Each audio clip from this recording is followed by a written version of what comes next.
Hi class, this is Ms. Sundahl. I made this presentation with Ms. Hamuda, and it is about the Harlem Renaissance, so get excited. If you want to take notes with this presentation, there are guided notes online on our website, but if you don't, you can always come back to this video because we'll keep it posted on the website all year long. You can also download it if you need to use it offline. So what we're going to start by talking about the title, Harlem Renaissance. So there are two words in the title. What do they mean? Harlem is a city in New York. If you need to pause and zoom in on the map to see kind of where it is, that's there for you. Renaissance is maybe the more tricky part of this. So Renaissance is a word that means rebirth. It's French. And in the case of the Harlem Renaissance, it's a rebirth of art and culture. So when you're thinking about the Harlem Renaissance, as we go through this unit, the Harlem Renaissance unit, think about what does this rebirth of art and culture mean? If it's being reborn, it had to be something to begin with, and it has to change or transform into something in the future.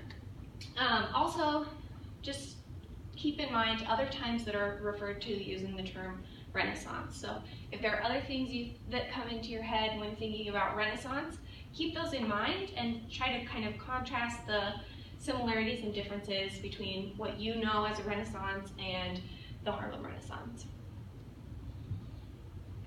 So in order to understand the Harlem Renaissance, we have to know what came before the Harlem Renaissance, because we won't be able to understand the events of the Harlem Renaissance without knowing what led to them.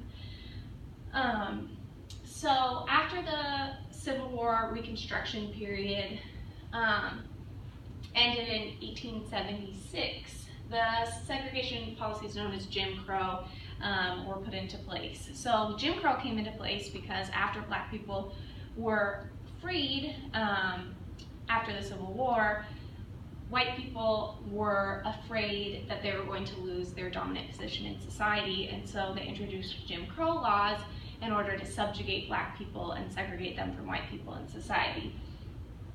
Jim Crow laws essentially made being black a crime in America. Black people were treated as inferior citizens, which I already touched on, but it was more than just, you know, you're less than me. Because of the segregation that occurred, it meant that black students were getting an inferior education.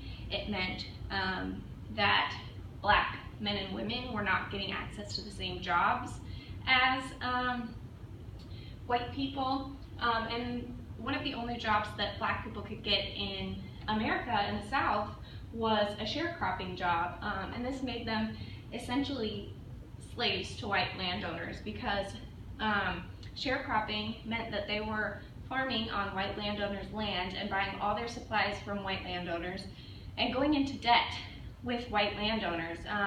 White landowners could control the price of anything they wanted on the farm, and that made it incredibly difficult for black people to get out of debt on these farms, and essentially made them slaves after slavery had ended. So after these Jim Crow laws had been put in place, and there's a ton of animosity between black people and white people in the South, World War I breaks out, and in 1914, industrialized areas in the north of the United States faced a labor shortage. They faced a labor shortage because of the war taking away men to go to war from the United States, but also because the flow of immigrants from Europe was stopping because there were people in these war-torn areas that needed to be soldiers or couldn't leave, or other things like that. So during and after World War I, and this is roughly between 1910 and 1920, 6 million black Americans moved from their homes in the South looking for better lives in the North. And they were looking for better lives through these industrialized jobs that were made open by World War I. The black population in New York City, and remember that's where Harlem is, increased by 66% between 1910 and 1920. So as a result of that increase in population, there was a huge influx of Black Americans in big cities.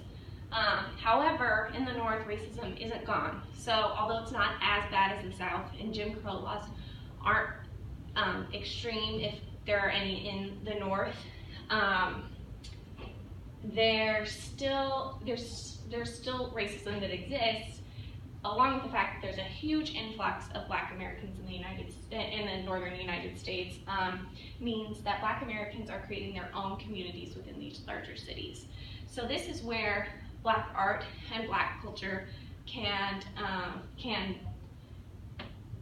flourish and be reborn, because there's a huge influx of Black Americans in northern cities where they're all spending time together, they're all learning from each other, and Black art and culture is really developing. So that kind of sets the stage for the Harlem Renaissance, and I hope you guys are ready to learn more about the Harlem Renaissance in class, because I'm excited to see you all.